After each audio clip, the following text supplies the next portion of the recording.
Welcome to the Tech Talks Daily Podcast, where you can learn and be inspired by real-world examples of how technology is transforming businesses and reshaping industries in a language everyone can understand. Here is your host, Neil C. Hughes. Welcome back to the Tech Talks Daily Podcast, and a big thank you to those of you that have recently left reviews and ratings of this podcast. And if you do just leave a ratings, I don't get to thank you personally because it doesn't tell me who you are or where you're from. But if you do leave a review, I will read them out right here on this podcast and give you a shout out. It's the least I can do, right? Now, I recently came across a company with a pretty cool name that awoke my curiosity again, and it's called Simon Data. And I must admit, when I first read that name, I was transported back to the 80s and that game where you had to follow a pattern of lights and sounds and repeat the same combination before it would allow you to move on to the next. Does anybody remember that, or is it just me? I'll let you into a secret. I used to be quite good at that game back in the day. But my memory is not what it was, and I think I could possibly manage 4 or maybe 5 on a good day. But if we do have a championship Simon player from 1987 that's listening today, let me know your highest remembered combo, and maybe we can get a leaderboard on here. But I digress again, and my mind went for a wander. I let myself do that far too much. Get your game face on, Neil. So today's podcast, we have Jason Davis, and he's the founder and CEO of Simon Data.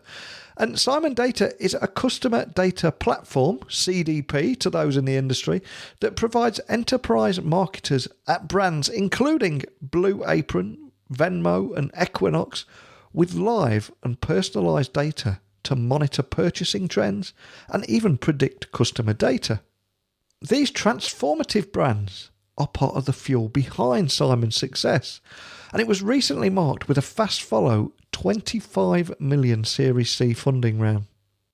So package that all together, and I had to invite Jason onto the show to discuss the state of CX today, where it's failing us, how CDPs are delivering on the promise of big data and business intelligence solutions, and how it's helping businesses across multiple industries achieve a unified customer view. How does that sound? Good, I'm glad you answered that. All those of you that would like to join me in today's conversation, move over to your right and get on the number 73 bus, as I'm going to take your earballs all the way to New York City so we can speak with Jason Davis. So a massive warm welcome to the show, Jason. Can you tell the listeners a little about who you are and what you do? Thanks, Neil. I'm founder, CEO of startup Simon Data. We are a customer data platform. We've been in market for 5 years now, and we work with fast-growing mid-market brands and larger enterprises, and we help them leverage their data to drive next generation of customer experiences. Now, my first question has to be, of course, where does the name Simon Data come from? My background is on the data side. I'm a reformed academic, previously a machine learning researcher. I've spent my entire career working in data. For me, data is very natural. It's very easy. It's accessible. It's something that I use every single day. But if you look at the broader marketplace, if you look at how businesses struggle with data, if you look at how non-technical stakeholders and marketers in particular, so oftentimes find that data is inaccessible. It's hard to operate. It's really hard to harness in even some of the most basic forms. Sometimes, we found that there are material struggles in the marketplace, and hence we wanted to start with an orientation that was simple and friendly, and hence the name Simon. And just to get everybody listening on the same page, who are listening all over the world, could I ask you possibly set the scene and give me a quick background on exactly what you guys do and what Simon Data uniquely brings to that crowded CDP space? When you look at what we do uniquely, really our vision as a business is to enable brands to redefine their customer engagement and the way they drive next generation customer experiences.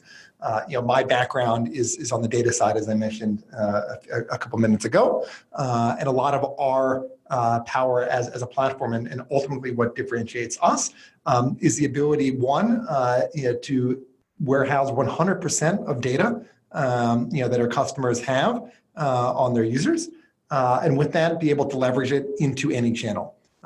So to be able to send highly dynamic, personalized messages across multiple systems, across multiple channels, in a way that from an end customer perspective, it feels like a single continuous conversation.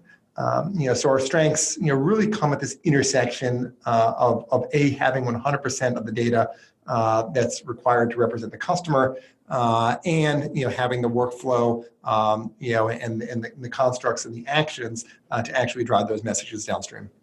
And you guys are working with some pretty big brands as well with live personalized data and helping them monitor purchasing trends and predict customer behavior. But can you expand on that a little? Yeah, I think when you look at where brands are today, I think there's this tremendous potential. When I think back to the early days of the business and some of the motivations for where we started, we saw two things. One is we saw how brands were making huge investments in data, massive investments in data science teams and data infrastructure. In the last 5 years, I think brands have gotten pretty good around centralizing their data. Technologies like Snowflake, as an example, have really enabled brands to put all their data in one place. But at the same time, that doesn't mean that that marketers can actually leverage or access the data. Even today, when I open up my personal email inbox, it's a disaster. It's 30, 40, 50 messages that arrive every morning. They're untargeted, they aren't personalized, and many of them are just straight up spam. When I look at what value we drive for our customers, it's really enabling them to leverage their data to understand their customers, and then to send targeted messages in the right channel at the right time to the right customer. I know in some sense that sounds like a mantra that's been said over the last 20 years. But I think we're finally actually at an inflection point where brands can affect that sort of next generation of targeting. And I think our platform is designed to affect that. And that picture you just painted of your inbox every morning with 50 messages containing messages that are not targeted and are just completely generic is something I think will resonate with everyone. And not only that, the majority of them are from a do not reply email address as well, aren't they? Yep. So when researching you guys, I came across the phrase Frankenstack everywhere, which I absolutely love. But for everyone listening that may be outside of the industry, can you just tell me a little bit more about what it is and how you help businesses bring more value out of that Frankenstack and when it is time to rip it out and replace? Right. So in some sense, what's happening in marketing technology today is a couple things. One is it all starts with the consumer. The consumer is really expecting more, from their relationship with their brands. I think sensitivity to spam, being completely overloaded with marketing messaging, these are material problems that are only getting worse every single quarter. As a result, marketers are looking to fill in the gaps. And every quarter, as a team buys a new piece of marketing technology and potentially solves one more problem incremental to some of their customer experiences, they find themselves in the short term getting to a better place. But at the same time, when you take a step back and you look at this marketing technology landscape that today I think has like over 7,000 vendors, and you look at any individual stack that a business has amassed over the last 12, 24, 36 months, in many ways it does, and it can resemble this sort of Frankenstack. A set of individual pieces, each of which on their own may drive value, but collectively just result in a customer experience that doesn't feel like a single voice. So to your question, what does this look like and how do you think about ripping and replacing?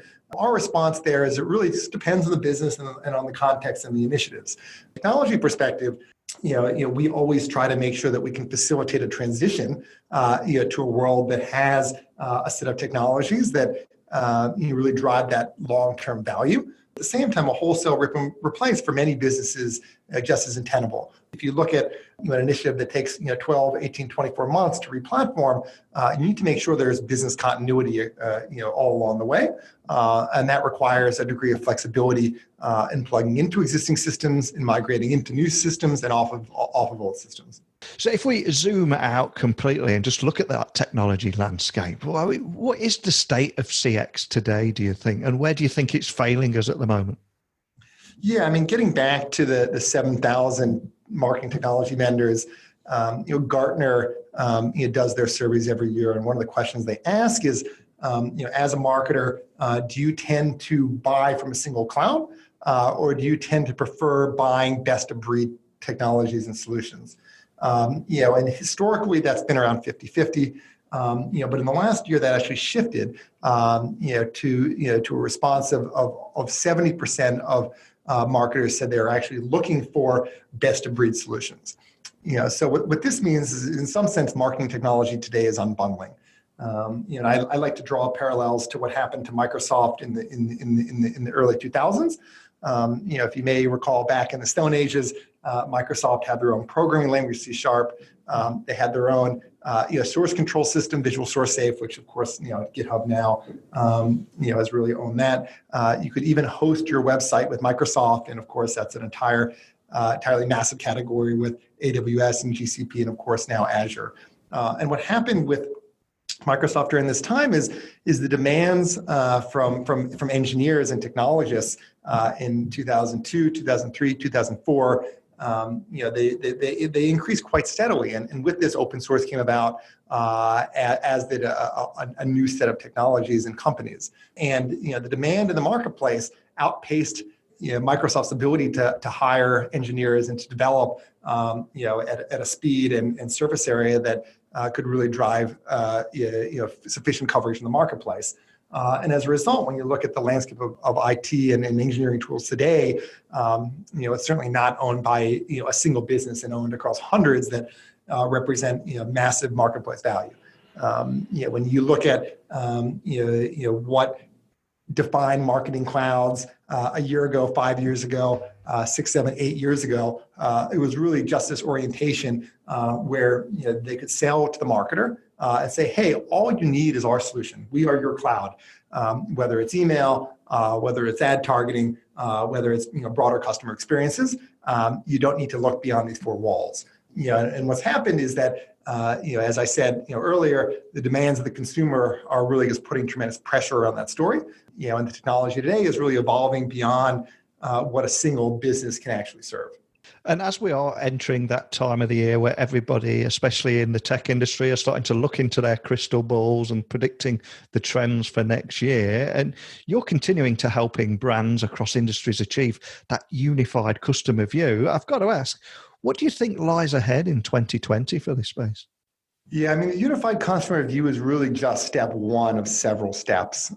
Certainly if all your customer data is in one place and you can't reason about it, but just because you have a unified customer view doesn't mean that you can action on it. And furthermore, just because you understand, and have that visibility into their historical actions, it doesn't mean that you actually know how to influence behavior. Marketing at the end of the day, is a function of education, of promotion, of incentivizing, and certainly part of that is understanding, hey, Neil, if you're a customer for my business, is there a high likelihood that maybe you might churn, that you may not buy again? And part of the analysis in the customer review might say, hey, there's a very high likelihood that you're going to churn and you're not going to come back and buy again. But really the function of marketing is one of saying, hey, what can we do now to change your orientation? Did you have a bad experience? Was there something else that we can do to really realign you to the core and the basic value proposition that a brand has to offer you as an individual? And I look at what lies ahead, and certainly 2020 is just a few days away now. It's really one of really extending beyond just the customer view and the customer data, and asking this more central question of how do I use it? And furthermore, how do I make sure that I'm really crafting my messaging in a way that responds very directly to the data in front of me? And with that comes competencies around insights and reporting and experimentation, and of course, fundamentally being able to iterate and try things out in a way that's simple, fast, and easy. Excellent. And something else I always try and do on this Daily Tech podcast is also explore a little the human side behind a tech startup as well. And when I was researching you, I quickly learned that you've got a PhD in machine learning and responsible for some of the IT infrastructure powering Etsy, not to mention walking away from Google and bootstrapping your own startup. So I'm curious, you must have a few stories from this time. Is there anything you can share with me today? I always joke, I finished my PhD minutes before deep learning and sort of the neural network, revolution came to fruition. I learned a lot. I was very fortunate to have, some work during that time that was well received. And in some sense, had I not sort of gotten that, lucky breakthrough, I probably would have never, finished the PhD, but I did. Looking beyond that, my experience at Google, my experience, in academia really helped me understand two things. One is that, in some sense, it's such early days for machine learning. Google, when I was there, 2006, 2005, they weren't really applying a tremendous amount of machine learning. There were a handful of projects that they were experimenting with, but by and large, Google's breakthrough was on large-scale data processing.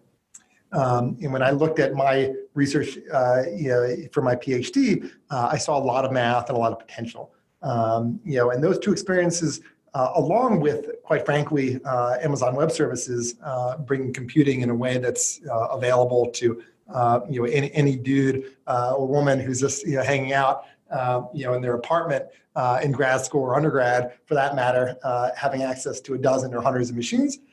Really just opened my eyes to the potential of what can be and what lies ahead, as far as taking machine learning, finding proper applications, and really just being able to commercialize and go to market.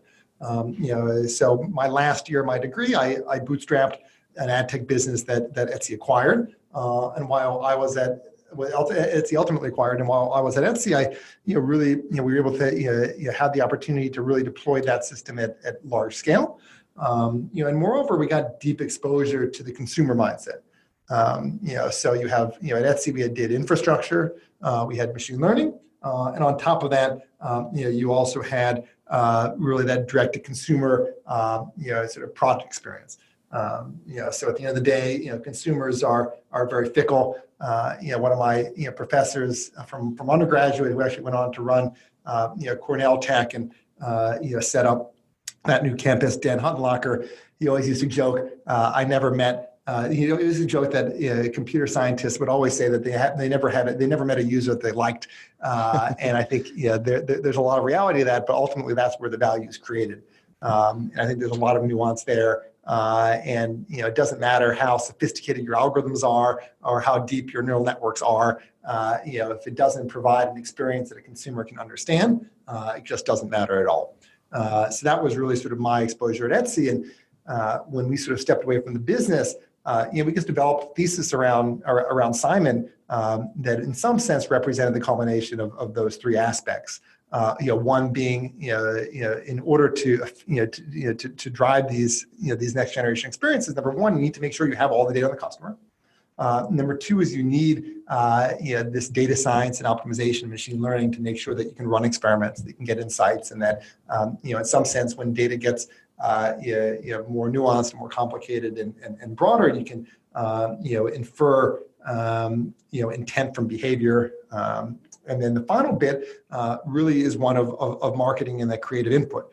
You need to have intuition about where the customer is, how they're thinking, and you need to be able to have that creative and copy and strategy ultimately on how to speak to the customer in a way that will resonate and will ultimately influence their behavior and turn them for every business into a lifelong customer. And from a personal point of view, if we have people listening all around the world, maybe on a similar journey or at the very beginning of a startup journey, is there any advice that you would give to anyone that was just at the beginning of their journey? Right. I mean, I think it's a couple things. One is you really just need to have conviction around what you're doing, and with that conviction, it has to really come very clearly into your initial customers. So what do you stand for? In some, the world that you painted, how are you changing it? That's number one. The number two is, you really just need to be very disciplined around execution. When you go to market, you won't be able to affect 100% of your vision. Maybe if you can get to 2% or 3%, that's fantastic. So really one of the basic challenges for an entrepreneur, from my perspective, is really making sure that you're able to execute against the vision in a way that can show value, that the customers can realize, but can also put your solution in the marketplace as soon as possible, so you can get feedback on that, and so you can understand, ultimately, what are the details of your solution, and how can you understand which of those details are critical for success, which of them don't matter, and which of them are irrelevant. And finally, before I let you go, for anyone listening that'd like to find out more information or maybe contact a member of your team, could you just point them in the right direction of the best way of reaching out to you guys? Yeah, so you can just drop us an email at hello@SimonData. You can also go to simondata.com and fill out some information. We're very responsive on all channels, and we love to chat with customers of all sizes, even if it's not necessarily a fit for us to work together. Market research, market discovery, really understanding where are things heading, is really top of mind for us always. Excellent. Well, like we said a few times on this podcast, so you really have been on an inspirational journey. So I thank you for coming on and sharing that. But not only that, of course, but what Simon Data is uniquely bringing to the crowded CDP space, and that unique approach to data, and how we've been able to see it helping customers transform their business. So a big thank you for taking the time to come and share that with me today. Thanks again, Jason. Great. Well, thanks, Neil. So many great insights and indeed stories from Jason there. And I genuinely loved having him on the podcast today because such a talented guy. I mean, a PhD in machine learning, responsible for some of the IT infrastructure powering Etsy, and one of the few brave souls that knows what it's like to actually give up Google and academia to bootstrap a startup. Suddenly I feel woefully inadequate. But Jason was a great guest. But you guys at home are great too.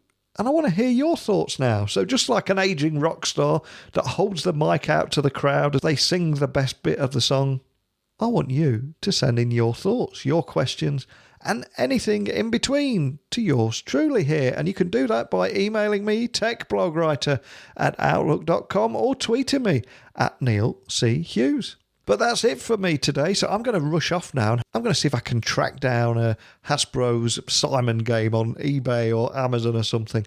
Maybe even have a little game on here, which I don't think will quite work, as it's an audio-only podcast. I've wandered off again, haven't I? It's time for a drink and a lie down for me. So a big thank you for listening. And until next time, don't be a stranger. Thank you for listening to the Tech Talks Daily Podcast with Neil C. Hughes. Remember, technology works best when it brings people together.